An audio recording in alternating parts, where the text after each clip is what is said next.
Aquí comienza 10 a.m. de Caracol Radio. Bienvenidos. Son las 10:06 de la mañana. Hoy es un día muy importante para 10 a.m. porque tenemos conversación, múltiple entrevista con 3 de los candidatos presidenciales, el doctor David Luna, el doctor Mauricio Cárdenas y el doctor Juan Manuel Galán.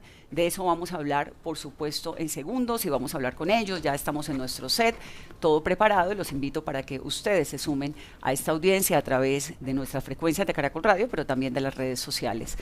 Y la noticia del momento sigue estando por cuenta de la Cancillería colombiana, que está desmintiendo que el gobierno esté promoviendo o esté respaldando de alguna manera un plan internacional para que Nicolás Maduro entregue el poder en Venezuela. La Cancillería en un comunicado aclaró que la información que se había publicado previamente no corresponde a lo expresado por la ministra de Relaciones Exteriores, Rosa Villavicencio, durante una entrevista con la cadena Bloomberg. ¿Qué fue lo que dijo la canciller? Que derivó en un comunicado diciendo que ella no había dicho lo que en realidad dijo. Aquí lo tenemos en exclusiva.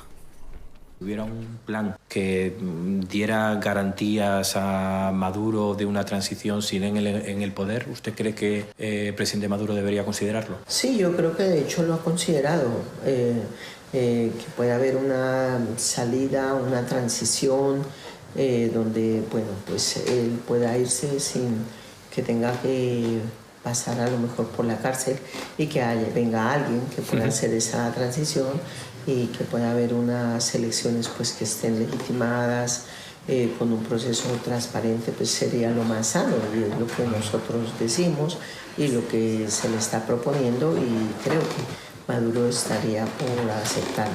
¿Estaría por aceptarlo? Yo creo que él aceptaría ese planteamiento. ¿Y qué le lleva a usted a pensar eso? Porque hasta ahora, evidentemente, es algo que... No, porque, bueno, ha estado buscando mediaciones, pero otra cosa es que Estados Unidos quiere aceptar, que para mediar las dos partes deben aceptar. Claro. ¿Por qué no es posible una alianza con Brasil o México sobre esta cuestión de Colombia también? Es decir, que haya una especie de posición más o menos común sobre este asunto como si hubo en otros momentos. Sí. En Brasil han propuesto ser mediador y lo ha dicho el presidente Lula y sería bueno que aceptaran, pero como le digo, en esto no solamente Venezuela debe aceptar, también debe, digamos, el gobierno Maduro también debe aceptar la oposición y si las dos partes aceptan la mediación, pues podría llegarse a algún acuerdo, ¿no? Yo creo que en eso seguimos insistiendo en que haya esa posibilidad de mediación. Entonces, la Cancillería en un comunicado lo que está diciendo es que la canciller no dijo lo que acabamos de escuchar, que evidentemente dijo, y aquí hay que agradecerle a los colegas de Bloomberg que nos hicieron llegar la entrevista. La Cancillería aclara que la información que se han transmitido a través de los medios de comunicación no corresponde a lo expresado por la ministra de Relaciones Exteriores, Rosa Villavicencio, en esa entrevista a la cadena Bloomberg difundida desde Madrid. Recalca además la Cancillería que Colombia respeta la soberanía de Venezuela, que no interviene en sus asuntos internos y que mantiene una relación histórica de respeto con el país vecino. Pero creo, Pascual, que lo dijo clarísimo. Yo creo que de hecho lo está considerando sin pasar por la cárcel, lo dijo ella, se le está proponiendo, lo dijo, estaría por aceptarlo, lo dijo, falta ver si acepta la mediación y Brasil sería el mediador. Lo dijo la canciller, lo acabamos de escuchar. La salvedad que uno puede hacer es, ellos lo están pensando, no el gobierno colombiano lo está proponiendo, sino ellos lo están pensando, la propuesta ha estado ahí, se está conversando del tema, incluso se habla de un plazo, se dice que el gobierno de Venezuela estaría pensándolo, pero estaría diciendo, hagamos una transición, pero deme 2 o 3 años, que usted sabe que en el caso de los regímenes de Venezuela pueden convertirse en 20 o 30. De otro lado, Diosdado Cabello, que es el número 2 del gobierno venezolano, negó que haya una negociación para un cambio político en su país. Aseguró que nadie puede poner en riesgo al gobierno de Nicolás Maduro. Y en otro lado, en el New York Times, el periódico publicó que Estados Unidos está rechazando una propuesta que viene desde el Palacio de Miraflores de Venezuela para que Maduro deje el poder luego de un plazo de 2 a 3 años. Entonces, Varias cosas indudablemente están ocurriendo, digamos como telón de fondo la posibilidad de que Nicolás Maduro salga del poder, una imprudencia, si se quiere, por parte de la ministra de Relaciones Exteriores, pero acabamos de escuchar, y lo repito, yo creo que lo ha hecho, lo está considerando, sin pasar por la cárcel, sería una transición, se le está proponiendo y estaría por aceptarlo. Eso fue lo que dijo la canciller en una entrevista a la cadena Bloomberg en Madrid. Vanessa, y hay algo también importante, y es que Estados Unidos había parado, digamos, esas negociaciones, había dicho ya no hablo más, y en las últimas semanas se retomaron. Después de las amenazas directas, Estados Unidos dijo, no, yo creo que a punta de la presión podemos lograr algo, y después de esa presión dijo, bueno, vamos a hablar otra vez. O sea que esa comunicación se entabló de nuevo. Pues hay algo tiene que estar pasando, Pascual, claro, porque si no sería totalmente desatinada la canciller colombiana, y no creo que una canciller de Colombia, que conoce perfectamente lo sabe, las implicaciones y lo que está ocurriendo en esa relación bilateral, vaya a ser tan desatinada. Fue desafortunada en sus declaraciones y seguramente dijo lo que no quería decir, pero ahí algo está ocurriendo. Pero vamos a la pausa, 10:12, y en segundos vamos a tener aquí, para que escuchemos, para que conozcamos esas propuestas, en que se parecen, en que son distintos, tres de los hombres más preparados en la política de Colombia.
que no tienen jefes políticos. Este es un grupo abierto que lo que busca construir una Colombia distinta. Están convencidos de que el futuro de Colombia está en la unidad. Propongo unir a Colombia con experiencia. Quieren llegar a los colombianos con un mensaje de esperanza y sensatez. Una opción equilibrada, honesta. David Luna, exministro, siempre impecable. Unión, unión, unión. Juan Manuel Galán, con un apellido histórico, 3 veces senador de la República. Cada uno irá por su carril, con sus convicciones y propuestas. Mauricio Cárdenas, exministro, uno de los hombres que más entiende de economía en nuestro país. Quiero que el país tenga fe en que podemos ser un país mejor.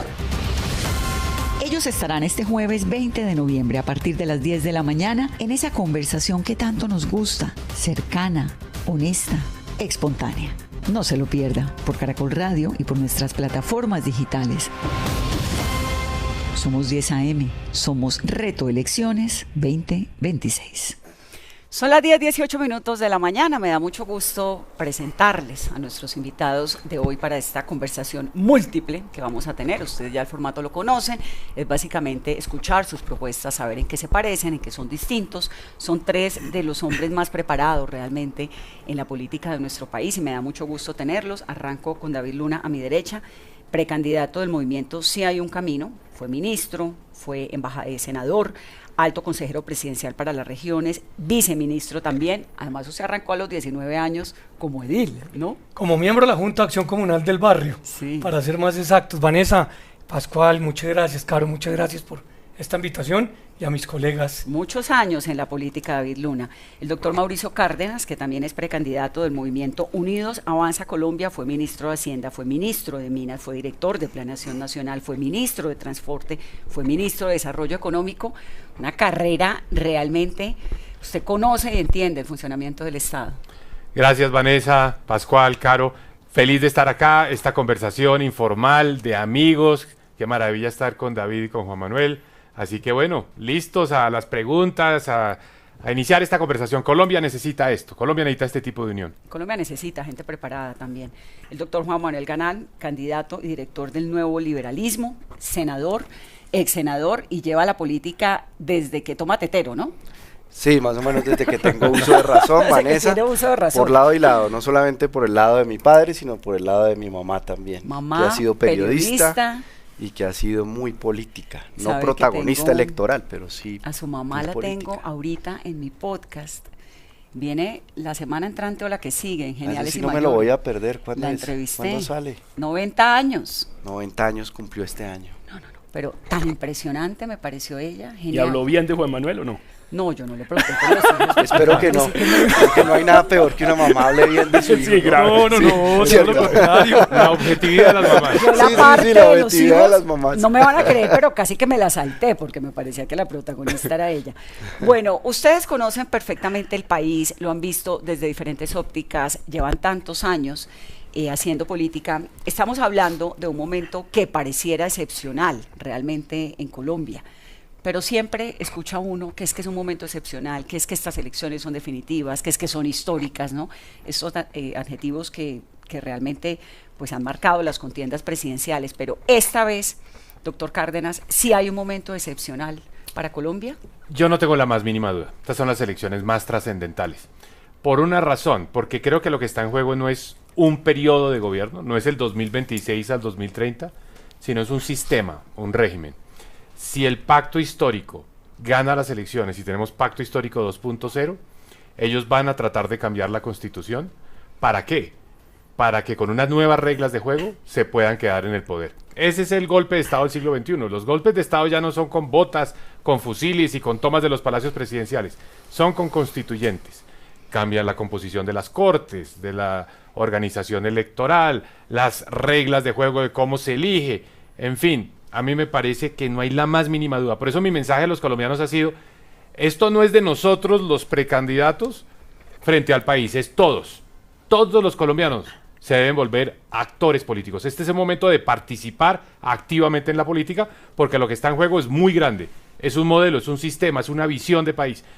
Es un modelo económico, es un modelo de Estado. Fíjate, es la estatización de Colombia, también es lo que está en juego, porque este gobierno trató de estatizar las pensiones, estatizar la salud, quiere estatizar la infraestructura, los servicios públicos, la energía, hasta la educación superior. Ya les dijo a los estudiantes de los créditos del ICETEX que si iban a universidades privadas no había crédito, porque no les gusta la educación superior privada. Entonces es estatización, más poder para los grupos armados organizados, constituyente, y algo que en mi caso es muy preocupante, total desdén por algo que ha sido sagrado en Colombia, que es la estabilidad fiscal. Las reglas de juego con responsabilidad, un manejo de la casa con orden. Aquí este gobierno lo que ha decidido es gastar y gastar y gastar y no le importa endeudarse. Entonces, todo lo malo y tenemos que derrotar eso. Y esa opción es la que está en juego el año entrante. Y yo creo que todos aquí estamos unidos en tratar de enfrentar esa digamos, nueva versión del pacto histórico. Usted, doctor Galán, conoce perfectamente lo que ha ocurrido con la violencia en Colombia y años realmente duros también para el país. Esta elección, y hago la misma pregunta, ¿es verdaderamente determinante? ¿Es tan histórica, sin precedentes, todo esto como la hemos pintado de alguna forma? Pues Vanessa, yo la veo como una gran oportunidad, una oportunidad de no repetir esa historia de violencia, construir una nueva historia, pero lo que sí quisiera decir es que en el 2022 pues Colombia no venía bien, si no, no hubiera elegido a Gustavo Petro, presidente de la República. Veníamos mal, veníamos con una gran parte de nuestro país deseosa de un cambio. Ese cambio fue traicionado por este gobierno, una promesa traicionada.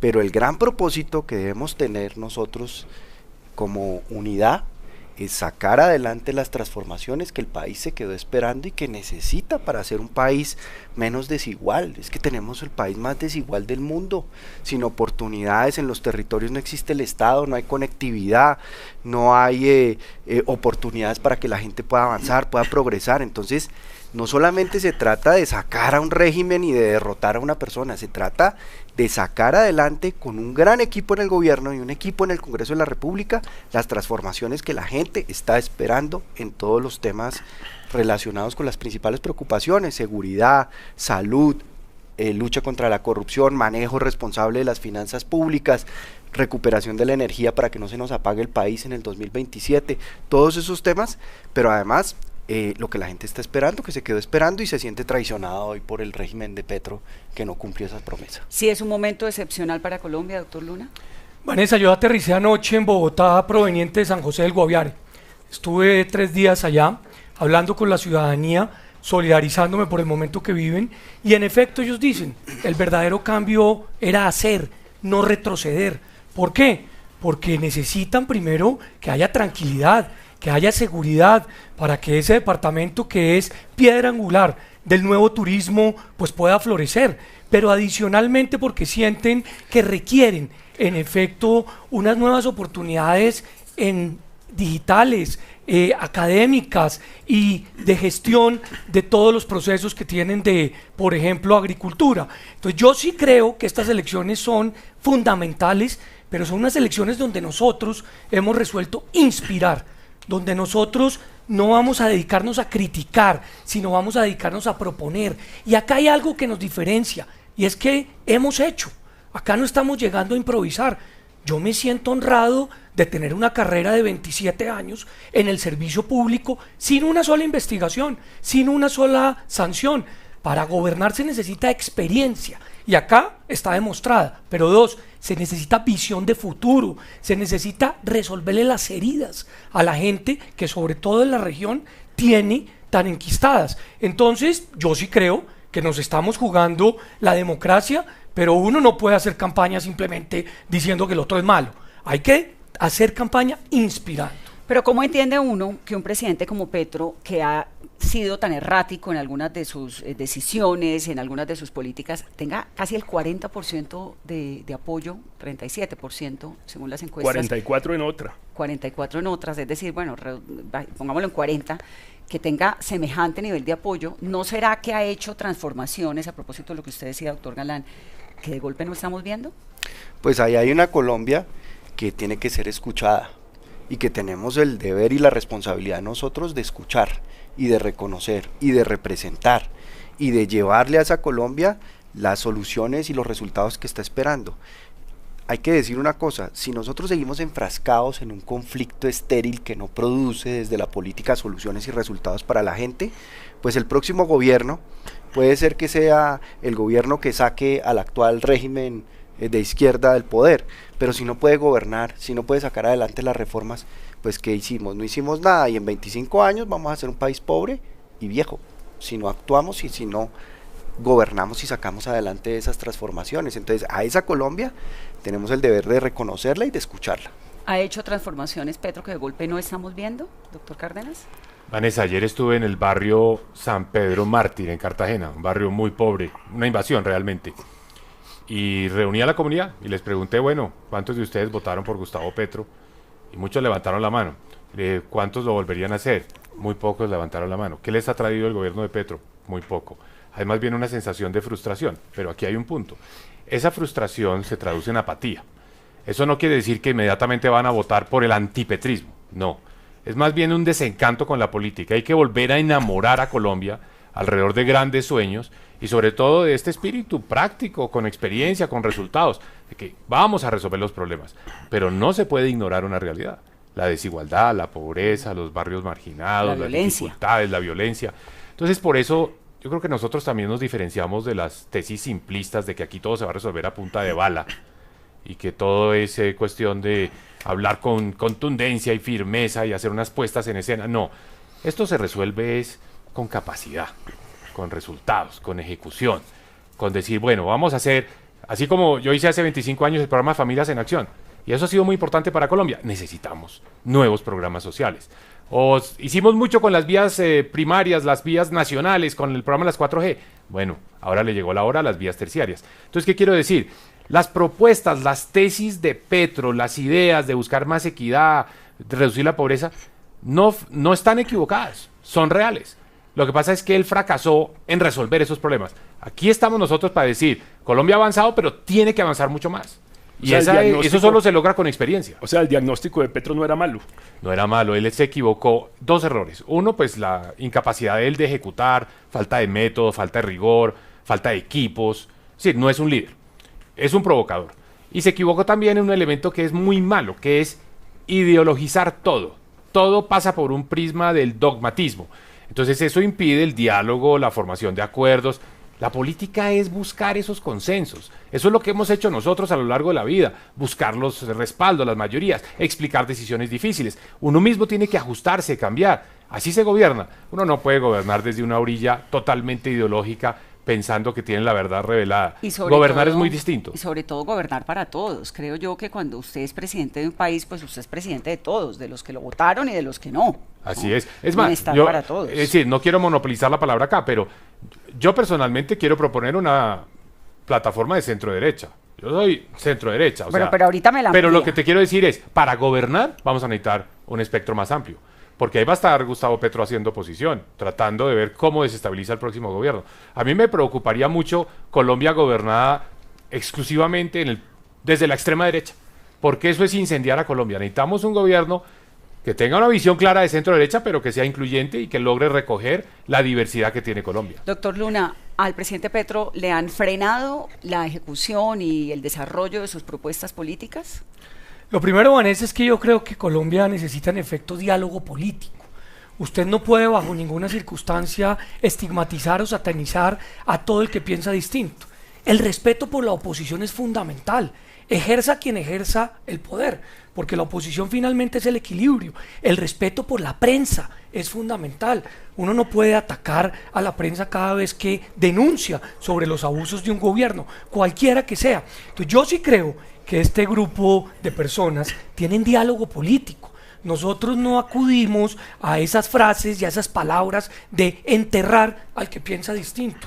Es más, yo, desde la Comisión Primera en el Senado, hice el único acuerdo que se ha logrado cuando construimos la Ley Estatutaria de Educación, junto con María José Pizarro, Clara López, Paloma Valencia. Después el presidente se echó para atrás por la presión que ejerció FECODE sobre esos acuerdos, pero hubo un acuerdo. Entonces, yo sí quiero señalar eso con contundencia. Acá no se trata de darle plomo a todo el mundo. Acá se trata de entender que hay unas heridas muy profundas por fuera de las capitales, que quienes viven en las capitales, en muchos casos cómodamente, no están sintiendo, no están sufriendo. Y dos, el presidente Petro tiene que entender... ¿No están sufriendo o sí están sufriendo? Sí están sufriendo no y no están están sintiendo y sí Exacto. están sufriendo. Excusa, sí, tienes razón. Y gracias. Dos, el presidente Petro tiene que entender que esto no es una monarquía y que hay poderes y esos poderes son independientes. No, monarquía en Suecia. Bueno, de eso hablamos después si quiere. Allá hay monarquía, aquí no. Entonces, eso es fundamental. ¿Qué tiene de malo que las Cortes tomen decisiones sobre los decretos o el Congreso sobre los proyectos de ley? A mí me parece que eso es clave y obviamente es incapacidad del gobernante. Ese cuento de que al presidente no lo dejan es pura carreta. Yo estuve sentado en una silla ministerial y cuando el presidente da una orden, la orden se cumple, obviamente respetando la ley, pero un ministro tiene toda la capacidad para tomar esa decisión y para ponerla en práctica. Entonces, yo creo que las cosas hay que llamarlas por su nombre. Y a mí lo que me gusta de este equipo es que tiene visión de futuro, que se concentra en las propuestas y sobre todo que tiene diálogo político. Bueno, me parece que antes de seguir avanzando hay que ponerles nombres. Sí, ¿Ustedes porque cómo no se tienen llaman? nombre. Los tres mosqueteros, los tres amigos, los tres... Ayúdennos, ¿qué? ayúdennos. ¿Cómo les Tenemos ponemos? sí. Lo necesito Sí. como que pongamos a los oyentes Estamos, que nosotros voten. pensamos lo mismo, pero también como este grupo va a crecer, también es bueno que lleguen los demás miembros del equipo y que participen en la discusión del nombre. O sea, ¿Aquí estamos qué ahí. cabe? Aquí cabe, por ejemplo, Fajardo, ¿o no? Podría caber. Sí, por cierto, este es un grupo que se autodefine como incluyente. Nosotros no vamos aquí a vetar a nadie, ni que sí. No, nos interesa que no sean extremos, que no sean populistas. ¿Oviedo cabría? Claro, cabría, Aníbal cabría. Gaviria. Que no sean populistas, que sean serios y algo muy importante, que tengan esa visión de futuro. No nos interesan los espejos retrovisores. Pero son de centro derecha, ¿verdad? Pues este es un equipo que lo que ha hecho es entender que hay que defender la Constitución del 91, que hay que defender la libertad de prensa, pero que también la seguridad es esencial y la seguridad no es propiedad de un extremo.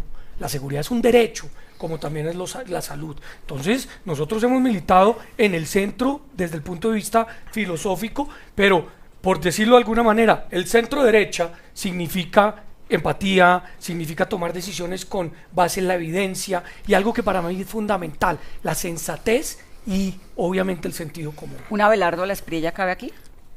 No, pues ya dijeron no, que los extremos no, o sea que yo creo que por eso. No, porque entra en el populismo, No, pero y la además Ayer yo en los la ACP dejaría- lo estaban invitando a usted a que lo agregara. Además, Abelardo Sí, Lasprilla Usted, no ayer permite... en la ACP, perdóname, Sí. la Asociación Colombiana de Petróleos en el Congreso, Sí. estaban convocando a que doctor, con nombre y apellido, que el doctor Mauricio Cárdenas No, le abra ¿qué la pasó? puerta. Es que a estaban Abelardo Lasprilla. Mauricio Gómez Amín, el senador, Exacto. y Juan Carlos Pinzón defendiendo a ultranza la idea de que esto era con Abelardo y que si le iba ganando las encuestas hoy, ya teníamos prácticamente que ungirlo a él como el candidato único. Yo dije, mire, no, si ese análisis se hubiera hecho hace 2 meses, la candidata única habría sido Vicky. Y hace 6 la candidata Claudia López. Dejemos que la democracia funcione, dejémosle a los tiempos a la democracia, miremos opciones, el país se merece algo mejor a tener que Entonces, escoger entre Cepeda y Abelardo. Sin extremos, ¿usted tampoco está de acuerdo, doctor? No, pero además el problema de Abelardo Lasprilla es práctico. Abelardo Lasprilla en cualquier escenario de segunda vuelta con el señor Cepeda pierde las elecciones. Y si ganara, que no va a ganar, pues no podría gobernar. Se dedicaría al otro extremo a bloquearlo completamente, a no dejarlo gobernar y perderíamos 4 años de gobierno. Los colombianos no nos podemos dar ese lujo de perder 4 años de gobierno, otra vez bloqueados en un conflicto, para que en el 2030 regrese la izquierda, eso sí recargada, con una propuesta de Asamblea Nacional Popular Constituyente. Y con una reelección del Y presidente con Petro. una reelección a perpetuidad, en donde pues quedemos, o sea, perdamos el tiempo que nos queda, repito, para no ser un país viejo y pobre. Ya que hablamos de política, de mecánica, Yo creo que una de Carolina las iba a decir grandes- algo, que iba a comentar. No, la pregunta es que con la foto del día que está Iván Cepeda Abelardo de la Espriella, de alguna manera están intentando desaparecer el centro y que la única opción sea o la extrema derecha o la extrema izquierda. Yo le contesto, Así es. Caro, por una simple razón, porque quienes lideran esos extremos están interesados en que el país no tenga ninguna otra opción. Y es fundamental respetar los tiempos de la democracia, es que faltan meses para la primera vuelta, pero 2, A mí no me da pena reconocer que Abelardo de la Espriella está haciendo una buena campaña y está de primero en las encuestas, pero claramente acá hay una propuesta distinta, que tiene diferenciales y sobre todo que tiene algo que es muy importante para lo que se viene en el ejercicio político, que tiene capacidad de gobernar, que tiene capacidad de resolver los problemas de la gente, y en ese sentido va a ser esencial ver de qué manera usted suma para construir. Entonces, a mí no me preocupa que haya presiones hoy, que todos tienen que terminar en un lado o en el otro, no, acá hay una expresión democrática que seguramente puede terminar pasando lo mismo que pasó en Bolivia, donde un candidato de centro derecha y derecha pasaron a la segunda vuelta, lo que pasó en Bogotá, donde un candidato de centro y uno de centro derecha tuvieron el 1 y el 2 en el resultado electoral, y acá podemos, ¿por qué no?, con votos, eso sí, con votos, no con insultos y no con amenazas, que el pacto histórico y el disfrazado Frente Amplio se queden por fuera de la segunda vuelta. ¿Por qué le dice disfrazado? Porque claramente es lo mismo. ¿El pacto y el disfrazado? Claro. El pacto y el Frente Amplio, pues sí, pueden sumar un poquito. No, les iba a preguntar por la explosión de candidatos, que ha sido una de las críticas, ¿no? Y esa especie de dispersión política. Si eso tiene viabilidad de resolverse antes de una primera vuelta, y también si las encuestas, si esa veda de encuestas ha contribuido de alguna manera a esa explosión de candidatos. Que todo el mundo se crea presidenciable. Que para todo el mundo ha causado problemas y confusión, si se quiere, en la ciudadanía.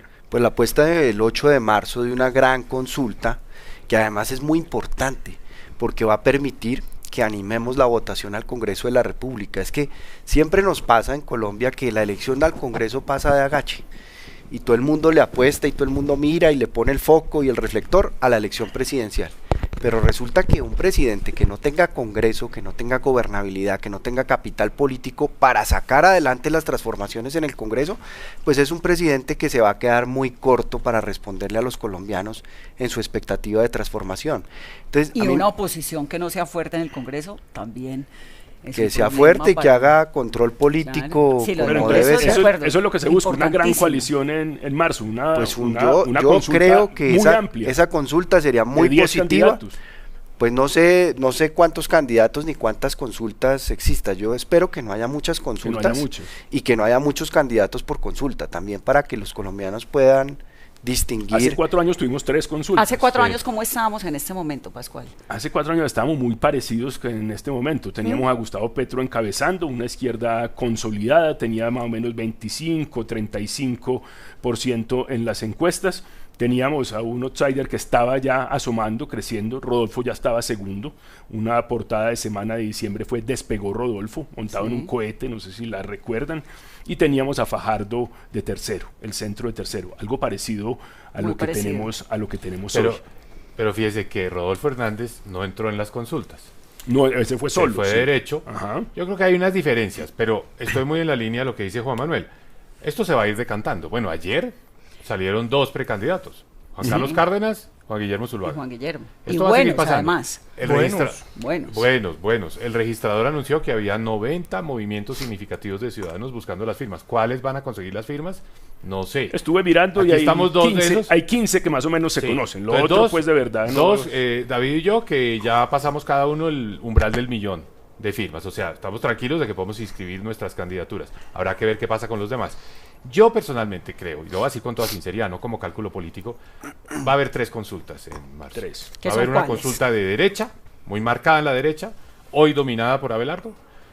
Va a haber una consulta alrededor de este grupo, pongámosle el nombre centro-derecha, seguramente un poco La mejor más, esquina. La mejor esquina, me parece un mucho mejor nombre, la mejor esquina. Me da miedo por una masacre. Y va a haber la del pacto Frente Amplio, como quieran llamar. Hoy esa, dadas las encuestas, la gana Iván Cepeda. La de la derecha la gana Abelardo. O sea, el próximo presidente de Colombia realmente está acá. Está en esta consulta de centro-derecha. ¿Por qué? Porque los extremos repelen. Empiezan a aparecer problemas en esos extremos.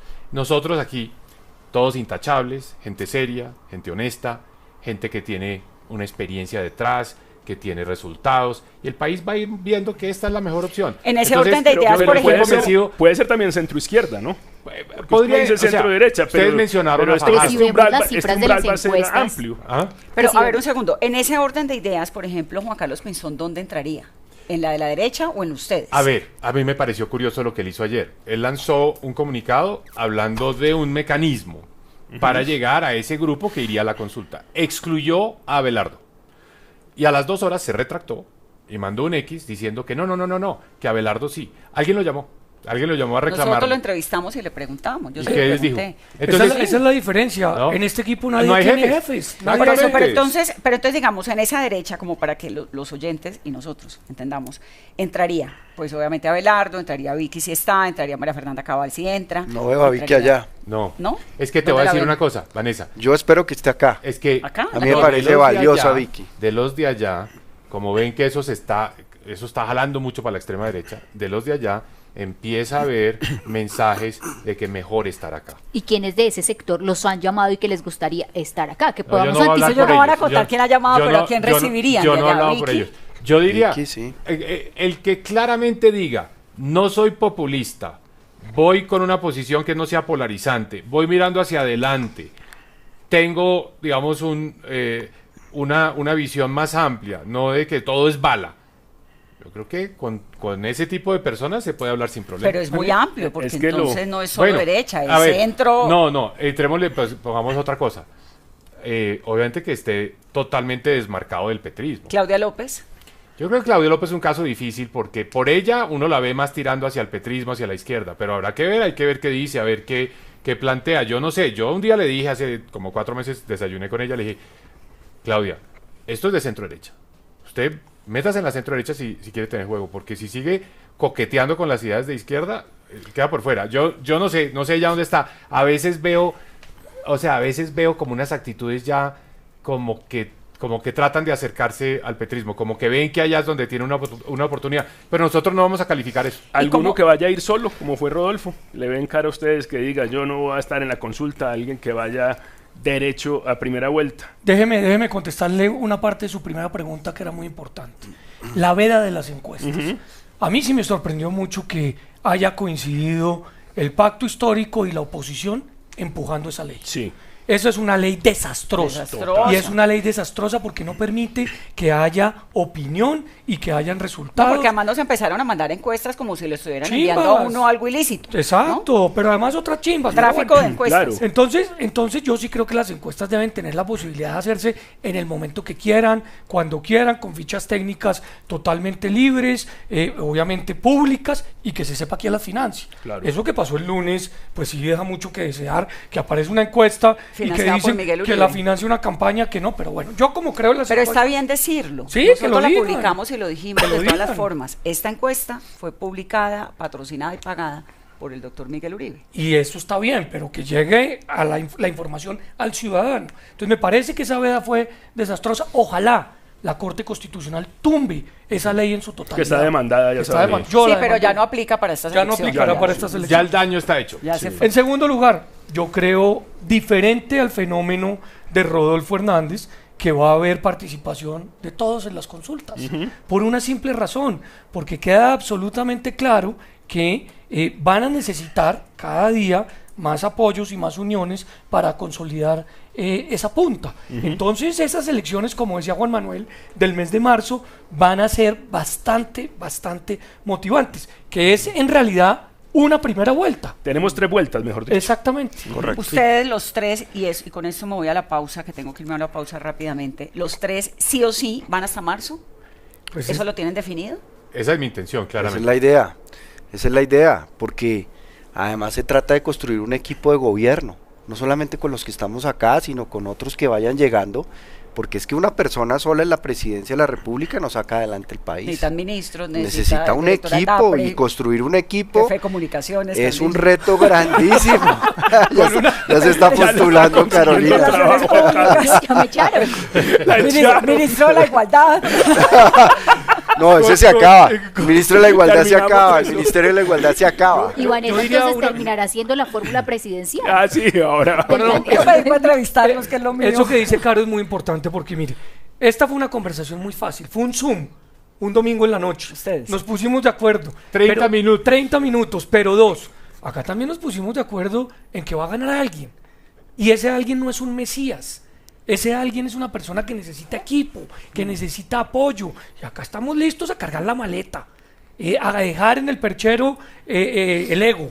Y yo sí creo que eso es clave decirlo con contundencia, porque uno de nosotros va a estar en la foto, nosotros no. Pero Voy además, a ir a la Caro, pausa. Vanessa tiene un hermano que sería un excelente ministro de salud, ¿no? Lo digo ahí como nunca, por ¿no? decir. Usted sabe que le han propuesto, hasta su hermano le propuso también. Y yo, no, déjeme, que aquí la que la La propongo soy independencia. yo.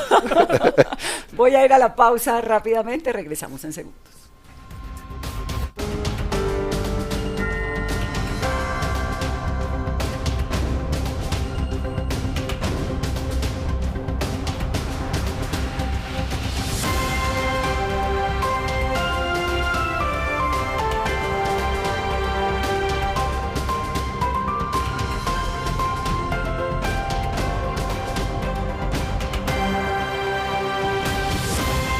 Faltan noticias.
10 AM.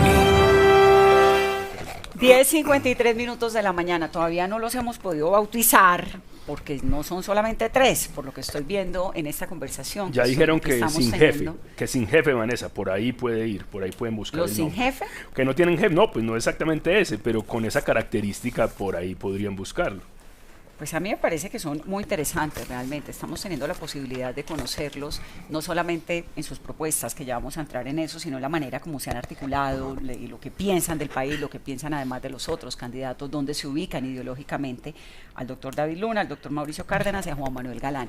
Y les voy a preguntar por un tema que es álgido, que es parte de la agenda informativa del momento y que obviamente pone al país y al gobierno que tome esa decisión en una situación muy compleja, porque la guerra, como el amor, también tiene reglas. ¿Qué piensa usted, doctor Luna, sobre el tema de los bombardeos?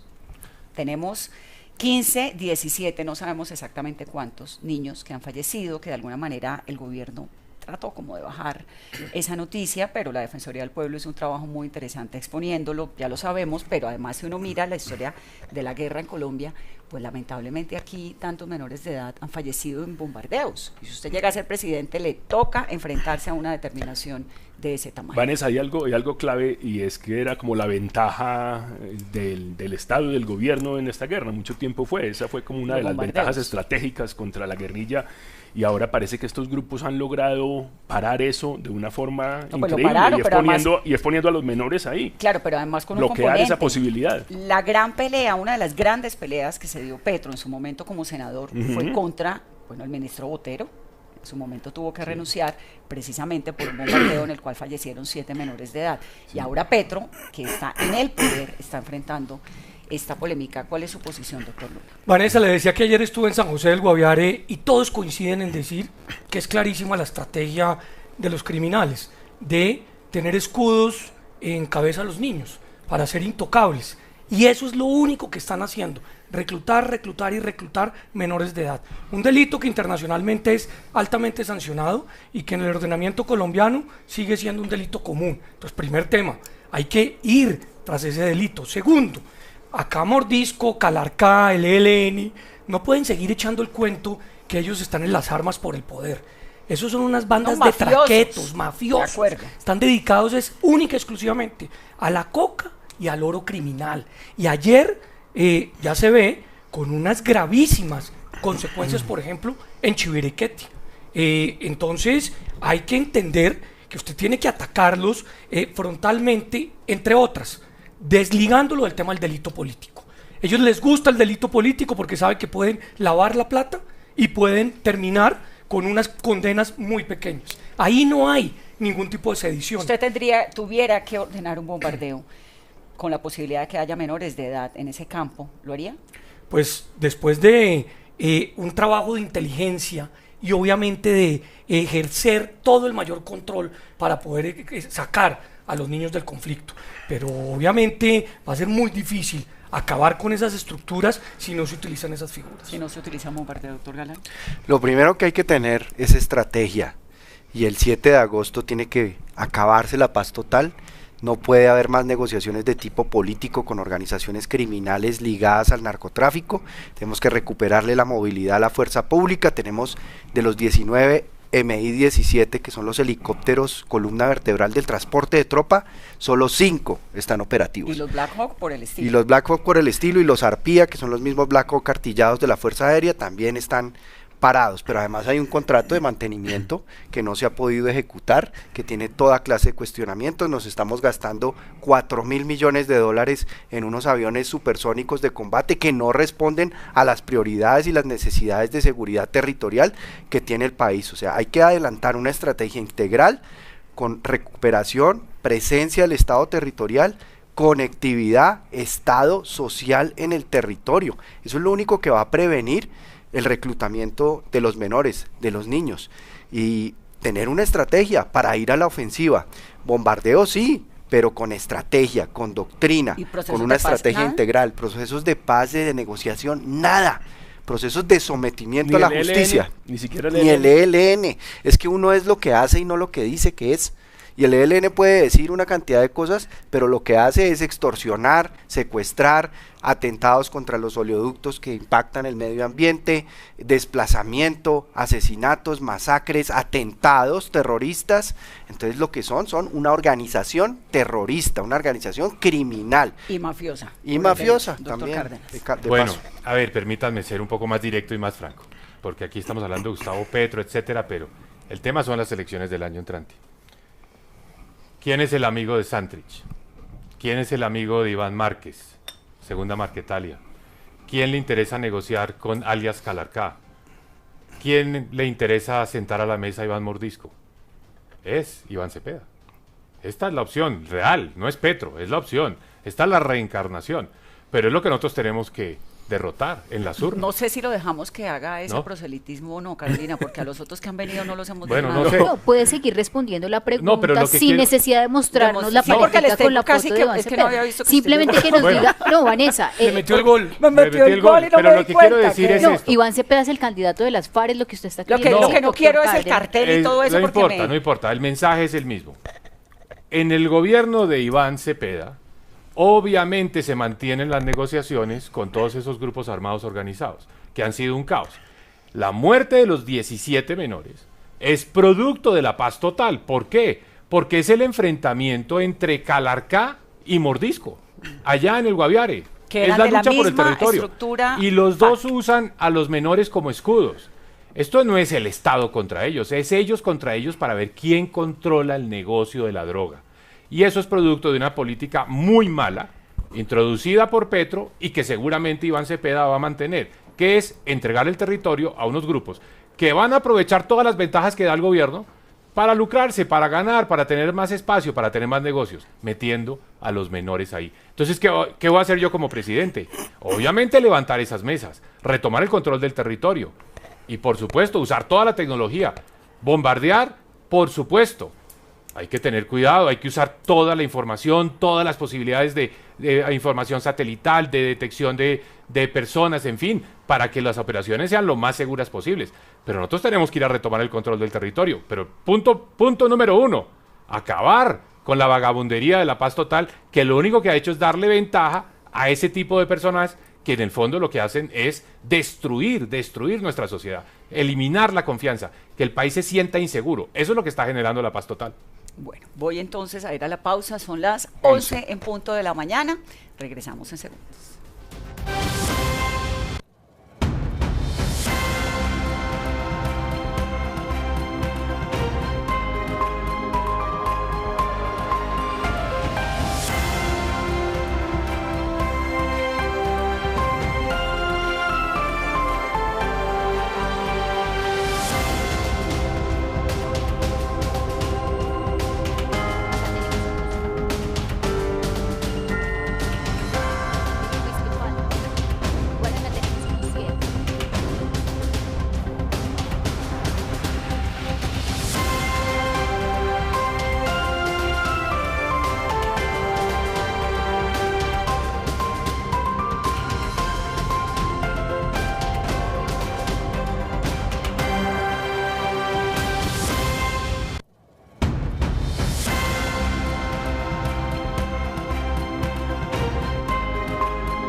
jefes políticos. Este es un grupo abierto que lo que busca construir una Colombia distinta. Están convencidos de que el futuro de Colombia está en la unidad. Propongo unir a Colombia con experiencia. Quieren llegar a los colombianos con un mensaje de esperanza y sensatez. Una opción equilibrada, honesta. David Luna, exministro, siempre impecable. Unión, unión, unión. Juan Manuel Galán, con un apellido histórico, 3 veces senador de la República. Cada uno irá por su carril, con sus convicciones y propuestas. Mauricio Cárdenas, exministro, uno de los hombres que más entiende de economía en nuestro país. Quiero que el país tenga fe en que podemos ser un país mejor.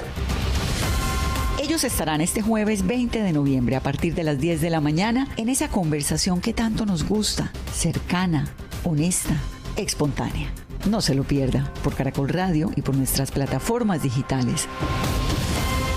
Somos 10 AM, somos Reto Elecciones 2026. Carolina, son las 11:11. Vanessa, hoy estamos vibrando desde la política, desde nuestro reto Elecciones 2026 y escuchando todas las voces y los candidatos de esta coalición, Vanessa, que siendo las 11:11 no tiene nombre. Sí, hay que ponerles nombre, me tiene un poco azarada eso, pero yo creo que... 8 días. Sí, lo que pasa es que como están tan abiertos a recibir diferentes posibilidades, pues no tengo cómo encajonarlos, porque los 3 mosqueteros pues no son, los 3 amigos pues tampoco, porque esto puede ser 4, 5, 6. Yo he estado haciendo mis llamadas a lo largo de toda la mañana a ver quién más se suma. ¿Qué le han dicho? ¿Qué le han dicho? No, tienen club de fans. Sí. Sí. Hay mucha gente ahí esperando. Y son muy amplios además en sus posibilidades. Parece que Vicky se siente derrotada ya en la extrema derecha y está buscando esa posibilidad. Sí. En otra parte, moverse al centro derecha. A mí también me llamó la atención lo que dice Pascual, la posibilidad de que Vicky Dávila entre aquí a esta coalición. Se lo voy a poner de esta manera, que tiene mucho que ver con lo que dijo David. Aquí van a llegar, póngale ojo, no le vamos a dar nombres, aquí van a llegar los que no tienen jefes. Porque los que tienen jefes los van a amarrar a estar allá. Los que no tienen jefes, que tienen más cintura, acaban acá porque esta es la mejor consulta. Entonces, pues el grupo sin jefes. Pero entonces, si hay uno de los 3 que sube... Eso cuida Pascual. No, eso cuida Pascual. Damos el crédito. Si uno de los 3 sube en las encuestas, logra, digamos, la candidatura, ¿hay un compromiso, por lo menos entre ustedes, para acompañarlo? Sí, claro. Sí. Para acompañarlo y para hacer equipo. En la campaña, en el gobierno, en el gabinete, en todo. Total. Para hacer equipo. Cuando decimos que dejamos colgada en el perchero el ego, pues es para eso, precisamente. Para tomar la decisión. Y sabes, por una cosa práctica también, porque los problemas que va a heredar el próximo gobierno son tan graves que se van a necesitar muchos talentos, mucha experiencia, mucho conocimiento. Entonces, yo creo que un gobierno va a necesitar pesos pesados. Un gabinete serio. Pesos pesados. Muchos problemas que van a heredar el nuevo gobierno, el nuevo presidente, pero algo que haya hecho bien el gobierno del presidente Petro. Doctor Galán. Poner la lupa sobre problemas que venimos arrastrando desde hace mucho tiempo y que manteníamos al margen. O sea, el foco, pero sin el diagnóstico simplemente. Sin ejecución, improvisando, con dogmatismo ideológico, con todos los errores que hemos mencionado, pero sí ponerle el foco a una Colombia que no puede seguir siendo el tema ignorada. de tierras con el que han sacado pecho, tampoco. Tampoco, porque es que entregarle tierras a los campesinos sin acceso a crédito, sin asistencia técnica, sin todo lo que necesitan para ser productivos, sin vías terciarias, sin conectividad a internet de alta velocidad, pues ¿de qué sirve? Algo bueno. A mí me gustaba mucho la ley de educación, que claramente fue presentada de una manera estatista, pero después, con su propia bancada, se reformó, se construyó, se adecuó, y así salían ganando todos. La educación pública, la educación privada. Lastimosamente echó para atrás, pese a que su ministra de Educación estaba de acuerdo y a que sus senadores estuvieron de acuerdo.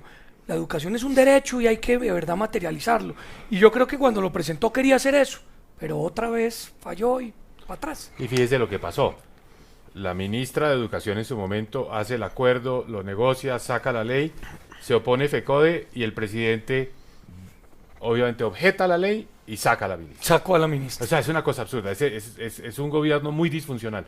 ¿Yo sabes qué haría? De todo destacaría el subsidio de 250.000 pesos al adulto mayor en condición de pobreza. Lo vamos a mantener y lo vamos a pagar, porque a muchos no les ha llegado. Lo vamos a pagar, 250.000 pesos a todos los colombianos que están en la tercera edad, que viven en condición de pobreza. Ya me dijeron, y creo que todos están de acuerdo en que no continuarían esos procesos de paz tan incipientes que se han llevado a cabo bajo la batuta de la paz total, lo de la educación que me estás diciendo, lo de los subsidios. ¿Qué pasa, por ejemplo, con la reforma a la salud? ¿Hay algo que crean que toca hacer una reforma a la salud, o íbamos más o menos bien y había que hacer unos cambios a lo que había? Pues el sistema de salud era un proyecto de país que duró 30 años y trascendió los gobiernos como alianza público-privada. Eso hay que recuperarlo. Pero lo que está haciendo este gobierno es irresponsable. Miren, en el 2025 van 1.501 pacientes muertos de enfermedades huérfanas, y lo sé porque tuve la oportunidad de ser autor de la ley de enfermedades huérfanas. 1.501 personas víctimas de enfermedades huérfanas que han muerto en el 2025. No más, en agosto murieron 239.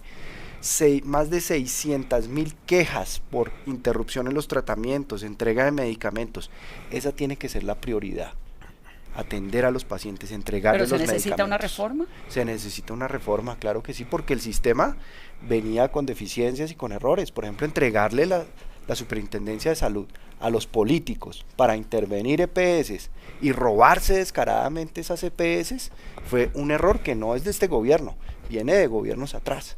Y eso no se puede repetir, porque eso fue un grave problema de la Superintendencia de Salud, que no tenía la capacidad de inspección, vigilancia y control. Pero lo otro, Vanessa, es que tenemos que saber cómo nos estamos gastando la plata en salud. Es que no hay un sistema de información para saber dónde están las venas rotas del sistema de salud, dónde se pueden optimizar los gastos, dónde se puede ahorrar, dónde se puede llevar los recursos a impactar la salud de la gente. Pero creo, doctor Galán y doctor Cárdenas, doctor Luna, que hay algo clave aquí, es que independientemente de las reformas, el sistema ha sufrido un golpe ya muy fuerte, y todo el mundo ha dicho, los expertos han dicho que hay que llegar a reconstruir de alguna manera, porque el sistema ya quedó revuelto. Eso es absolutamente cierto, Pascual. ¿Y qué hay que hacer específicamente? ¿Cómo se recupera? Yo creo que esto hay que dividirlo en dos fases. Fase 1, un plan de choque, que es básicamente evitar que los colombianos se mueran. ¿Cómo? Hay que pagar 30 billones de pesos que se deben. Eso es lo primero que hay que hacer, pero no se van a entregar así a la topa tolondra a los hospitales, a los laboratorios. Hay que hacer el pago condicionado a que las EPS den las citas que hoy no están autorizando, autoricen los procedimientos. Hay mucho tratamiento que está parado y la gente se está muriendo, gente con cáncer, gente con diabetes, gente con enfermedades mentales. Y los laboratorios se les paga, pero que vuelvan a producir los medicamentos. Y se reabre otra vez la red, porque lo que está pasando hoy es que si usted está afiliado a la nueva EPS, por decir algo, ya hay clínicas y hospitales que no lo atienden. Que no lo reciben. Hay que condicionar. Entonces, un plan de choque. Esto es gerencia, esto es destrabar una cañería que está atascada. Y después, fase 2, la reforma. ¿En qué consiste la reforma? Yo creo firmemente en el modelo de aseguramiento con el sector privado. Volver al aseguramiento con el sector privado, pero con un plan de beneficios bien definido, que la plata alcanza para eso, y con, por supuesto, unos controles que hoy no tiene el sistema. ¿Alcanza o no alcanza? La UPC, sí alcanza, la UPC sí alcanza. Tiene, sí, no, debe crecer, actualizada ¿no? la UPC. Pero en el plan de choque, actualizado y pagada la deuda de los 30, que es lo mucha primero plata. que hay que hacer es que este gobierno hizo la reforma por la puerta de atrás. Entonces intervino a las EPS y puso unos personajes allá que no conocen del sector, que no son unos interventores, realmente son unos intermediarios. Están entre la plata del sistema de salud y los congresistas que los recomendaron. Todos tienen padrino político. Lo primero que hay que hacer 7 de agosto es, se despiden todos esos interventores y viene la gente seria que sabe de salud, que sabe administrar este sector a manejar. Es como cuando uno está en el Ministerio de Hacienda y hay que intervenir en entidades financieras que se quiebran. Y eso, ahí hay un grupo de personas que son los expertos, los pone Fogafín, la Superintendencia Financiera. Nunca se metió un político a decir, el interventor que va a manejar la liquidación de Interbolsa es el recomendado del senador tal. No, nunca entran allá. Lo primero que haré como presidente de la República es decir, señores, si así cuidamos el sistema financiero, ¿cómo no vamos a cuidar la salud de los colombianos? Fuera estos interventores que todos, insisto, tienen un recomendado. Y esos recomendados están hoy buscando reelegirse o incluso están en la competencia como precandidatos presidenciales los padrinos políticos de ellos. Ahí está el caso de Caprecom. Yo arrancaría diciendo que el sistema atraviesa un momento absolutamente crítico, está herido literalmente de muerte, y hay que proteger el principio de solidaridad, porque el principio de solidaridad es el que permitió que la gente no tuviera que sacar plata de su bolsillo en muchos casos para poder atender sus enfermedades. Eso está totalmente desarticulado. Segundo, desde el Ministerio de Salud están utilizando la plata del aseguramiento para hacer política, comprando unas ambulancias o entregando unos equipos que van a las casas y que finalmente no terminan haciendo absolutamente nada. Tercero, yo creo que se puede reglamentar la ley estatutaria de salud para poner en práctica muchos de los controles que Juan Manuel y Mauricio han señalado. Acá sabemos perfectamente cómo se están robando la plata. Piden un medicamento, el medicamento se entrega, no se consume y se vende posteriormente. Pero lo que es peor, en algunos casos el medicamento no se entrega y se cobra. ¿Por qué? Porque no hay ningún tipo de auditoría forense digital. Entonces a eso hay que entrarle muy duro porque es la plata finalmente de los ciudadanos. Y 4, el tema regional. Sí hay unas deficiencias muy complejas en algunos territorios del país que necesita literalmente respiración boca a boca. Así que esta es la prioridad más importante porque la gente se nos está literalmente muriendo. Si tuvieran que resolver un problema de Colombia, uno, ¿cuál sería? Bueno, definitivamente todo arranca por ahí lo pienso, cuando se lo pregunto y se les pregunto a todos, pienso en todo, en corrupción, en orden público, en hidrocarburos, es decir, en todo. Un problema. Para mi gusto, el papá de todos los males en Colombia es el narcotráfico. Es el papá del gota a gota, el papá de la extorsión, el papá del microtráfico, el papá, nada más y nada menos, que de lograr dejar al sistema de salud sin plata, porque ellos están robando la plata de los hospitales en las regiones. Y para lograr doblegar al narcotráfico se necesita inteligencia financiera, que fue desarticulada lamentablemente en este gobierno cuando dejó a la UIAF sin ningún tipo de capacidades. Pues acabamos de ver un delegado de la UIAF reunido con papá Pitufo, y la publicación de las cuentas del presidente. Sí. Bueno, entonces ya esto se volvió un show mediático y mientras tanto los narcos hacen fiesta. Entonces, narcotráfico, Galán. Nutrición y afecto universal para todos los niños. Es decir, si nosotros queremos transformar este país en unos años, si le garantizamos a todos los niños el nivel de proteínas en su dieta, van a poder desarrollar su cerebro y su potencial y van a aprovechar las oportunidades de educación, todas las oportunidades en la vida. Pero las cifras de violencia intrafamiliar están gravísimas en este momento, crecientes. El lugar más inseguro para los niños hoy son las familias y eso no puede ser. Entonces, apostarle a la nutrición y al afecto desde la niñez, desde la primera infancia, desde las madres lactantes, es lo que va a transformar. Eso pasa por cero a siempre y por el plan de alimentación escolar, que se lo roban y vuelven y se lo roban y se lo siguen robando. Y no solamente la desnutrición, sino la malnutrición. Y pienso en departamentos como Vichada, pienso en departamentos como Chocó y como La Guajira, que son los particularmente afectados por estas deficiencias. Doctor Cárdenas, sin duda un problema muy importante, pero en el recorrido por Colombia yo creo que hay dos dolores que están en el mismo nivel. El dolor de la salud, de la gente que se está muriendo, gente que dice, mire, enterré a mi mamá y a las 2 semanas llegó la autorización del procedimiento que le hubiera salvado la vida. Me lo dijo un señor llorando en Ciénaga. Ese dolor está ahí y lo primero, ya hablamos de eso, es atender a los pacientes rápidamente, un plan de choque. El siguiente dolor es la inseguridad. Está a flor de piel. Entonces la inseguridad, tiene razón David en decir, el origen está allá arriba en el narcotráfico. Pero en la calle se traduce en extorsión y en microtráfico. Se está produciendo tanta droga que ya no la logran vender en los mercados internacionales, están inundando nuestras calles con esa droga. Entonces tú hablas con las madres y les dices, bueno, tu preocupación es que le van a meter droga a la salida del colegio a mi hija y se la van a dar gratis para engancharla como consumidora. Ese es el dolor, esa es la preocupación. Y el tendero, el de la cafetería, el comerciante, es la extorsión. Están extorsionando a todo el mundo. Entonces, tenemos que ir arriba a esas estructuras. El narcotráfico nos está carcomiendo. Se van a quedar no solo con ese negocio, sino con los negocios legales, como quedó el cartel de Cali en su época con las droguerías, y se van a meter a la política. Esa es la agenda de esa Asamblea Nacional Constituyente, meterse a la política, prohibir la extradición, prohibir la erradicación, prohibir allá redactado en el texto de la Constitución la fumigación, y eso es lo que tenemos que derrotar, porque si no acabamos en un país dominado por los narcos.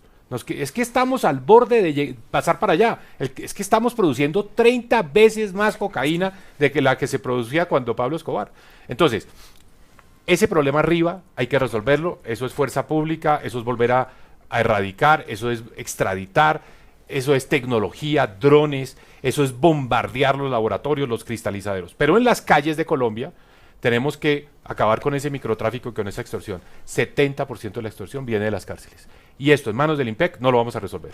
No lo vamos a resolver. ¿Qué hay que hacer? Tecnología. Drones encima de las cárceles, monitoreando todas las llamadas de entrada y salida. Por cierto, los bloqueadores de llamadas celulares no funcionan. Las comunidades ponen tutelas, que no sé qué. El control dentro de las cárceles no funciona porque el IMPEC no funciona, al final... hacia nosotros nos llaman de las cárceles. Exacto. Un día Entonces, sí, el otro también. Afortunadamente está la tecnología. Ponemos los drones y que se escuche. ¿Qué se dice entrada? ¿Qué se dice salida? Eso implica una cooperación mayor con Israel y con Estados Unidos, ¿no? Exactamente, No, ese es el punto. Tiene que ver con la corrupción del IMPEC. ¿Y sabes otra cosa? Es increíble que hoy cámaras de reconocimiento facial que debemos tener en las esquinas de Colombia, donde están los extorsionistas, pueden detectar a la persona, pero eso no se puede usar como prueba en un proceso acusatorio. No se permite. Tenemos que cambiar la ley para que esas pruebas se puedan usar para condenar. Y el que repita, el que reincida, que se aumente la pena exponencialmente. Bueno, ya que nos metimos en el narcotráfico y que hablamos de bombardeos, hablemos de los otros bombardeos. Los bombardeos del gobierno de Estados Unidos a las lanchas en el Caribe y en el Pacífico. ¿Cuál debe ser la 80 muertos, ¿Cuál debe ser la posición de Colombia frente a eso? ¿Ustedes creen que eso es útil de alguna manera para combatir el narcotráfico o que Colombia debe simplemente guardar silencio sobre lo que ya se ha dicho son crímenes de lesa humanidad o ejecuciones sin ningún tipo de prueba? ¿Cómo ven ustedes esa estrategia? Yo lo primero que te diría, Pascual, es que yo no creo que sean pescadores. Porque mira el tipo de lanchas que usan. Sí. O sea, eso no son. Sí. Eso es narco. Eso es narco. Entonces, se está combatiendo el narcotráfico. Viene la cuestión y la pregunta de si se está haciendo con respeto o no a al derecho internacional. Y ahí está esa disputa. Pero nosotros como Colombia, yo personalmente creo con un espíritu práctico, a nosotros nos sirve que se controlen, se cierren las rutas de salida del narcotráfico. ¿Pero usted cree que eso es útil de verdad? Yo creo que es útil. Yo creo que está saliendo menos droga de Colombia y por lo menos están buscando alternativas porque ya saben que si se meten por el Caribe quedan en una posición de alto riesgo. Voy a extrapolar lo que me estás preguntando a un paso mayor. Si Estados Unidos, por la presión que está ejerciendo, logra derrocar, tumbar la tiranía de Maduro, eso le sirve a Colombia. ¿Usted está de acuerdo? Entonces yo no me pondría en la posición de es que vamos a defender desde acá a Maduro. No, a nosotros nos conviene que se frene el narcotráfico, que se frene la ruta que sale por Venezuela con el cartel de los soles y que cambie Maduro y que llegue la democracia No a son Venezuela. pescadores, pero tampoco son jefes narcos, ¿no? Son señores que manejaban bus y dijeron, bueno, me le apunto un viajecito Saben a ver si se está metiendo. Saben si me gano 15 millones de pesos. Ahora ya no lo van a hacer. Pero está claro que ya estoy de acuerdo, pero ya no lo van a hacer. Sobre el tema de Maduro, aprovecho que estamos en el tema para preguntarles y preguntarle a usted, doctor Cárdenas, ¿usted cree que apoyaría una incursión terrestre de Estados Unidos en Venezuela? O directa, un bombardeo sobre el territorio venezolano. A ver, yo creo que obviamente sin el territorio colombiano, preservando la soberanía de nuestro país, que no se toque el suelo colombiano ni el espacio aéreo colombiano. Pero si Maduro es perseguido por la justicia penal internacional, el mundo tiene el derecho de ir a buscar a Maduro a Venezuela. No tengo la más mínima duda. ¿Un operativo desde el Gerald Ford? A ver, no va a pasar como sacaron a Noriega de Panamá, no va a hacer eso, no van a hacer una invasión con marines. Pero si tienen la forma, por ejemplo, ya salió el otro día una entrevista de que están buscando cómo en ese círculo más cercano a Maduro consiguen la información para saber en qué momento lo pueden agarrar sin que haya presencia de tropas de Estados Unidos en Venezuela. Yo pienso que para Colombia es muy importante que caiga Maduro y que vuelva la democracia en Venezuela. Tenemos un problema serio de narcotráfico, el cartel de los soles. ¿Qué está pasando? Tenemos una zona franca. Entre Venezuela y Colombia es una zona franca. Van los guerrilleros, se alimentan, se abastecen, se fortalecen y regresan a Colombia. Pero queremos que respondan. Son dos preguntas, bombardeos y yo le voy a agregar otra. Porque yo creo que Colombia también tiene un riesgo ahí, porque Estados Unidos puede decir, incluso sale más coca de Colombia que de Venezuela, y también podría decir, no, allá hay un cartel, y no me gusta el presidente porque tal cosa. Terminamos abriendo la puerta también para que pasen cosas acá. Ahí también hay un riesgo, ¿no? Yo arrancaría diciendo que Maduro va a caer, y que Maduro va a caer producto de la delación de sus cómplices, que en estos momentos están tratando de proteger su libertad, sus familias y la plata. Y en ese sentido, los americanos, estoy de acuerdo con Mauricio, no van a hacer un operativo a lo Panamá o a lo Irak. lo que van a hacer no es nada distinto que seguir presionando y, como decía María Corina, mientras que no haya democracia en Venezuela, no habrá paz en Colombia. Y eso lo tenemos que tener claro, porque Maduro sí es el jefe de la banda. Claro, y porque permite que esté allá el ELN, que estén todos los mafiosos de las disidencias, que vaya un corredor, entre y salga por la frontera a lo largo del Catatumbo. Total. ¿De acuerdo? Sí. Pues, tema 1. Tema 2. Lo que pasa en el Guaviare, con Mordisco utilizando a menores de edad para evitar bombardeos, es exactamente lo que pasa con el cartel de Sinaloa, con quienes conducen esas lanchas. Les pagan en algunos casos y en algunos casos les amenazan a sus familias para que hagan la tarea, y por esa razón saben a qué se están metiendo claramente. El narcotráfico está generando una distorsión, porque lo que quieren hacer no es nada distinto que echar mano del delito político para lavarse las manos y para lavar la plata. Y a mí me parece que ahí es donde debe ser el gobierno colombiano totalmente contundente. Por eso Petro inicialmente rompe relaciones con Israel, porque sabía perfectamente que Israel tenía no solamente la tecnología militar para saber por dónde se cruzaban las rutas, sino adicionalmente la inteligencia para identificar los recursos del lavado de activos. Y en ese sentido yo sí creo que eso viene en gran medida del Pacto de la Picota. A ver, hay que recordar un momento que quiero entender esa tesis. ¿Usted cree que Petro rompe con Israel para que Israel no pueda terminar suministrando toda la información que tiene sobre las rutas de narcotráfico que comparte Colombia con Venezuela? ¿Es por ahí lo que me está diciendo? Totalmente.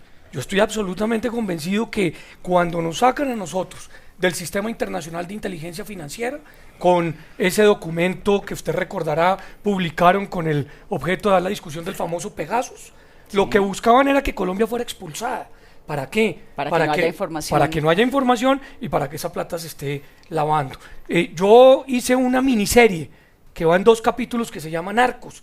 Ahí cuento cuál era la relación de Maduro con las antiguas FARC y cómo cruzaban esa plata para lograr lavarla. Y después, cómo esa plata está ingresando a Colombia. Después eso el profesor Daniel Mejía de la Universidad de los Andes lo dijo con contundencia: 15.000 millones de dólares, producto de las remesas, producto de la tecnología y de muchísimas otras cosas, como el contrabando proveniente de China. Pero hay que decir también que hasta Gran Bretaña dijo: no comparto más información de inteligencia mientras sigan disparando a esas lanchas. O sea que tampoco es un capricho del gobierno.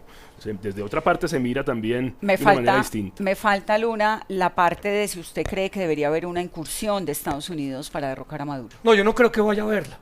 No creo que vaya a verla porque están, como lo digo yo, producto de la delación, desbaratándole toda el tejido político que tiene. O sea, que lo va a entregar un amigo, un cómplice. Estoy absolutamente convencido de eso. Doctor Galán. Bueno, yo creo que lo que necesitamos es una nueva política de drogas con una estrategia integral. Es decir, Colombia tiene una autoridad moral para decirle al mundo: esta política tenemos que replantearla porque los resultados que ha tenido no han sido los mejores.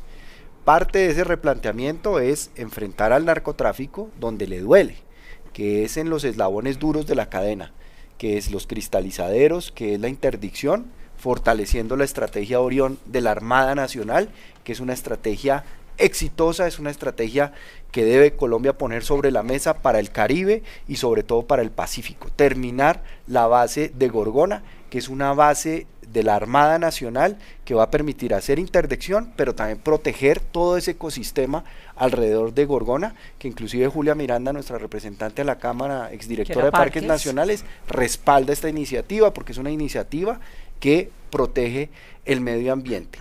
Recuperar el activo estratégico de la inteligencia, eso es fundamental, porque hoy la inteligencia está siendo instrumentalizada como una arma electoral. Esos viajes allá a España, entrevistar al señor Papá Pitufo para el contrabando, para sacar acá toda la información de inteligencia financiera, tiene el propósito de instrumentalizar la inteligencia como un arma electoral, que no sabemos cómo la van a usar, porque además se perdió toda la confianza de la comunidad internacional para compartir información de inteligencia con Colombia, las agencias de Estados Unidos, pero también en el caso de Israel, por haber develado la información del software Pegasus. Y hay que concentrar la inteligencia en lo financiero. Hoy la Unidad de Información y Análisis Financiero, la UIAF del Ministerio de Hacienda, que es parte de la comunidad de inteligencia en Colombia, Tiene 32.000 millones de pesos de presupuesto al lado de los 2 billones de pesos que tiene el Ministerio de la Igualdad. ¿Cómo vamos a hacer inteligencia financiera con 32.000 millones de pesos contra organizaciones criminales que están financiadas por cientos y cientos de millones de dólares? Ahí hay que poner un gran énfasis y Colombia debe ir a proponer en Viena una reforma de las convenciones internacionales del 61, del 71 y del 86 sobre política de drogas en Naciones Unidas, porque eso es del siglo pasado, eso hay que actualizarlo y hay que buscar una estrategia mucho más integral, mucho más inteligente y que combata estas organizaciones en su núcleo, donde está el negocio. ¿Y Venezuela, Maduro? Venezuela, Maduro se tiene que ir, porque Maduro es ilegítimo, se robó las elecciones. Yo sí creo que hay que esperar lo inesperado, porque el señor Trump es impredecible en lo que hace, entonces yo no estaría tan seguro de que pueda pasar en Venezuela, pero yo sí creo que hay que tener muy en cuenta las relaciones transfronterizas. Trump es impredecible, pero con 5.000 Marines que tienen en el Gerald Ford no se van a tomar Venezuela. Necesitarían 100.000 y no los tienen. Bueno, no sé si una invasión terrestre, pero yo no descarto los bombardeos. Y si los bombardeos en Irán, pues espero que si hacen bombardeos sea para atacar el corazón de estas organizaciones criminales, los cristalizaderos, los laboratorios.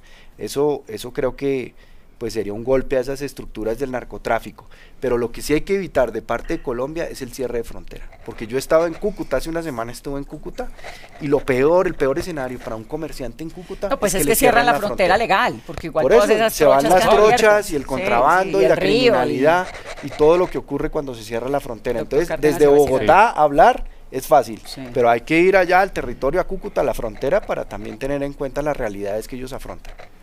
Bueno, es que no resisto la tentación porque se ha hablado tanto de la UIAF, tú la mencionaste, David, Juan Manuel. La UIAF, para el contexto de los escuchan y nos ven, son los que publicaron, Unidad de Análisis Financiero, el informe de los gastos del presidente Petro, según los cuales pues él dice que él no tiene tanta plata como para mostrarse que es un capo del narcotráfico, porque está en la lista de la OFAC Clinton, y ahí básicamente lo que aparece pues es un presidente que gasta plata, que va a Prada, que va a Saks, que se gasta plata en almacenes de lujo, y que se gastó $40, que no es nada, en un puticlub, como le digo yo, en Lisboa.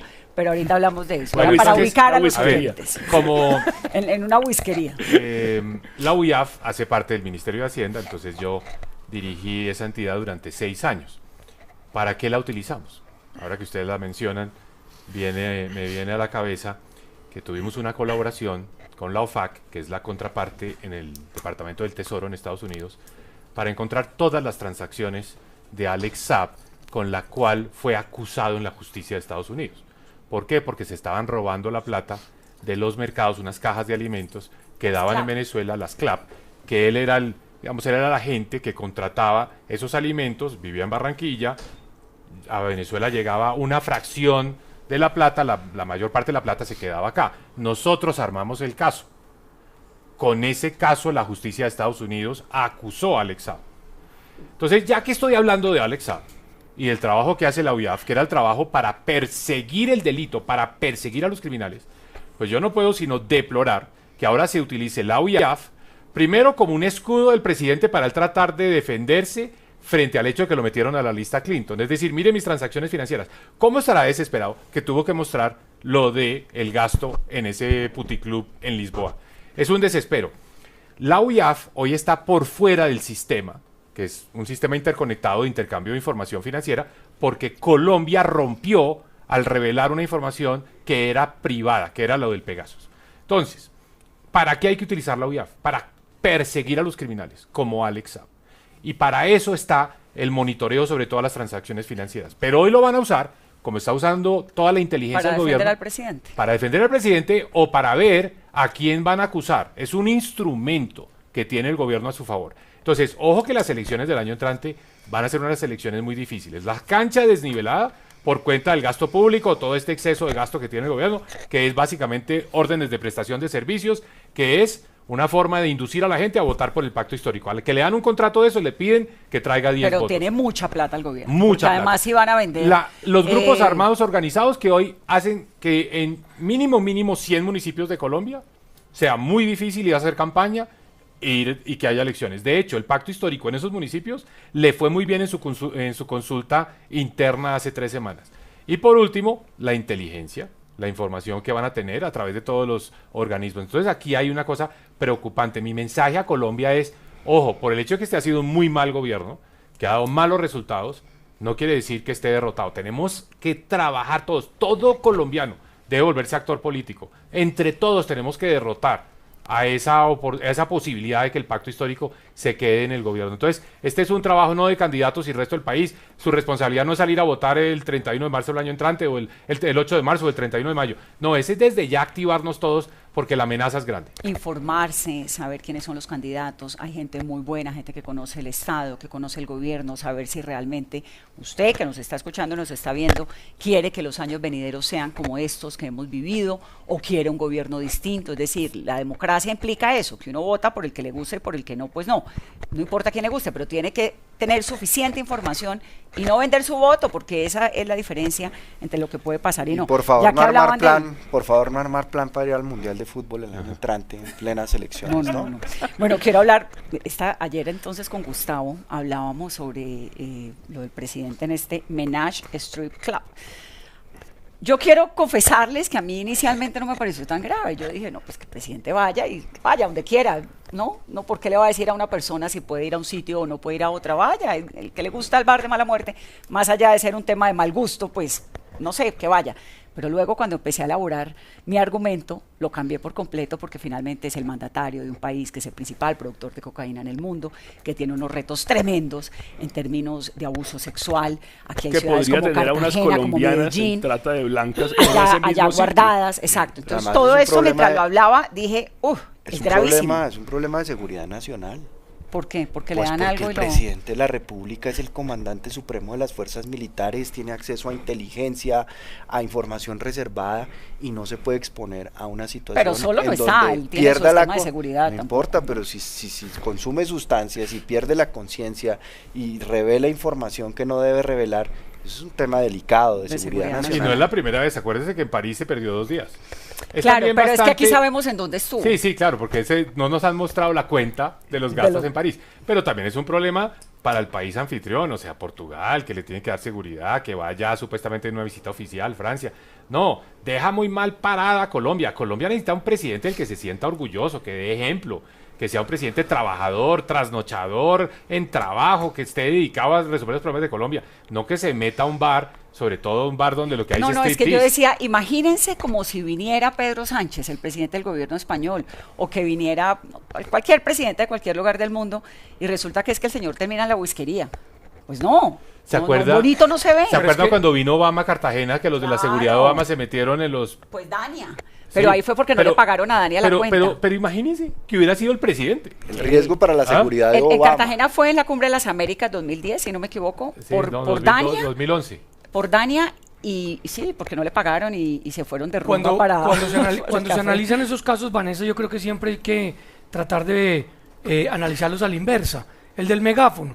Imagínese acá cualquier presidente en la Plaza de Bolívar diciéndole al presidente Petro y a las Fuerzas Armadas colombianas que no atiendan la orden del comandante en jefe. Hombre, yo creo que las relaciones internacionales, en efecto, tienen una serie de protocolos que hay que cumplir. Y hay una dignidad presidencial. Exactamente, la dignidad presidencial, y me parece que ese es un tema más allá de la vida personal. Les quiero preguntar, mientras se nos está acabando el tiempo... Vanessa, antes yo creo que de terminar este bloque internacional es cómo queda la relación con Estados Unidos, con un presidente en la lista Clinton, con varios de sus ministros y altos funcionarios sin visa, y donde la relación ha estado enmarcada simplemente en un cruce de señalamientos y acusaciones. Pues hay que repararla, es lo primero que hay que hacer. Y para eso necesita una persona que conozca a Estados Unidos, que haya trabajado, que haya interactuado con el gobierno de Estados Unidos, claro.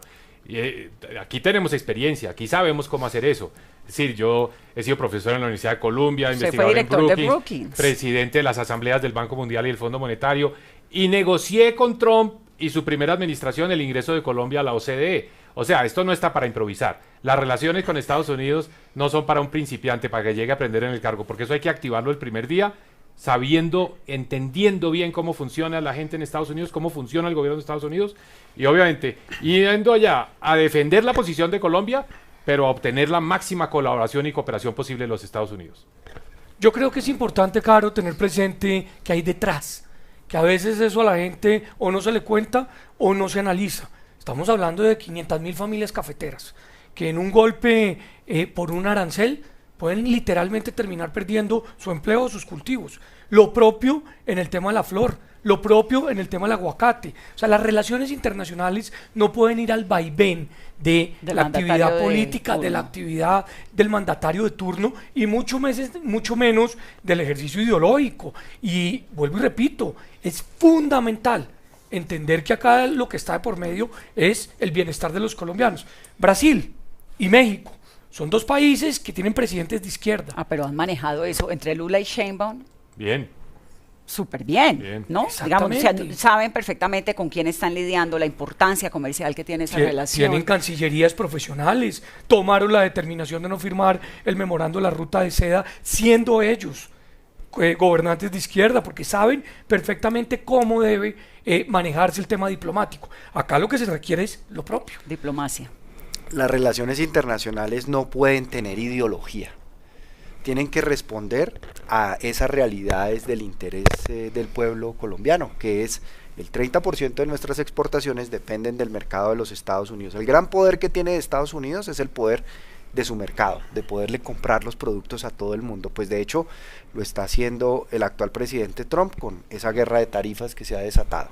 Pero por otro lado, las relaciones estratégicas en materia de seguridad, nuestra policía, nuestras fuerzas militares, todo pasa por Estados Unidos. Y el poder más fuerte en el Congreso de los Estados Unidos, porque hay que entender que el Congreso de Estados Unidos sí tiene poder, es lo que llaman ellos el poder de la billetera. Pues hasta hace poco estuvo bloqueado el gasto del gobierno federal, más largo en la precisamente historia, porque no había acuerdo en el Congreso de Estados Unidos. Entonces el gran poder de cabildeo en el Congreso de Estados Unidos, después del de las armas en Estados Unidos, es el de la comunidad judía.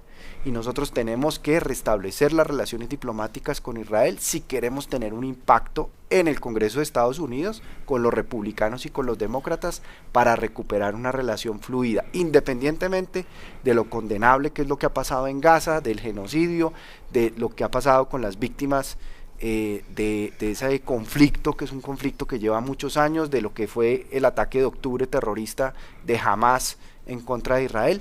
Pero necesitamos tener una aproximación no ideológica, no ideologizada de la relación. Pero esto me hace pensar que el pragmatismo es la única manera y que Colombia tendría que plegarse siempre a las decisiones de Estados Unidos, que también me parece pero un poco hay una cosa que yo creo que preocupante. es importante resaltar, Pascual, y es que realmente Colombia es un país en guerra. Colombia es un país que necesita inteligencia, aquí no vuela un helicóptero, si no hay detrás pero entonces yo le pongo todo un andamiaje de Estados Unidos y Israel. un caso hipotético. Estados Unidos dice, no, ustedes tienen que volver a fumigar porque si no lo vamos a desertificar y las sanciones van a ser estas. Nos tenemos que plegar. Bueno, pero entonces los gringos van a decir, no, pero haga la manera. Inteligente. Tengo que ir a la pausa. Voy a la pausa rápidamente. Es que no borro reloj. 11:48. Sí. No solamente me está dando calor a los 47, sino que no veo. Vamos a la pausa.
Estás escuchando 10 AM.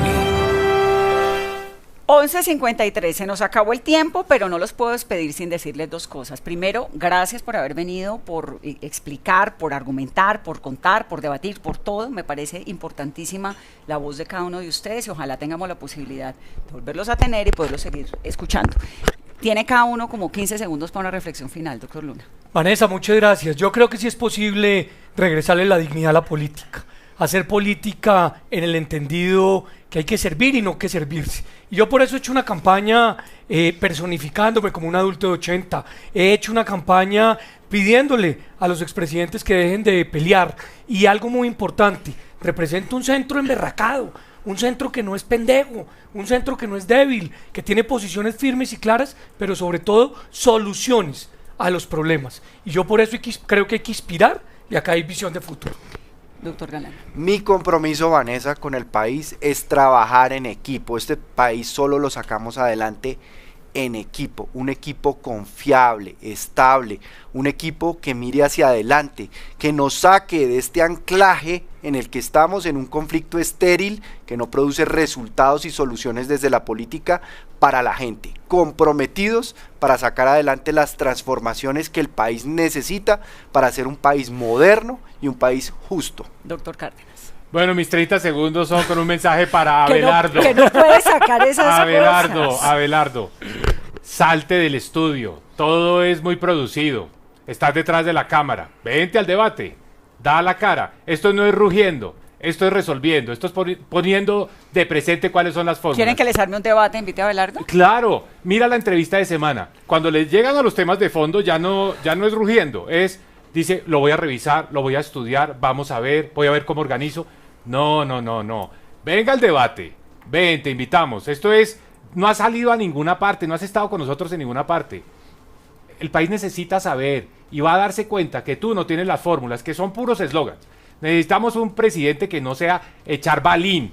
Eso no resuelve todos los problemas de Colombia. Aquí están las fórmulas, aquí está la experiencia, aquí está la seriedad. No le tengas miedo al debate. Siéntate con nosotros. El país necesita eso. Ese es mi mensaje para Abelardo de la Espriella. Bueno, entonces yo me comprometo a invitarlo a él, invitarlos a ustedes y a otros candidatos para que sigamos haciendo esto que es fundamental, que es escuchar las propuestas y conocerlos. Muchas gracias por estar aquí. Gracias. Muchas gracias. 11:55. Viene Diana Calderón con el noticiero del mediodía.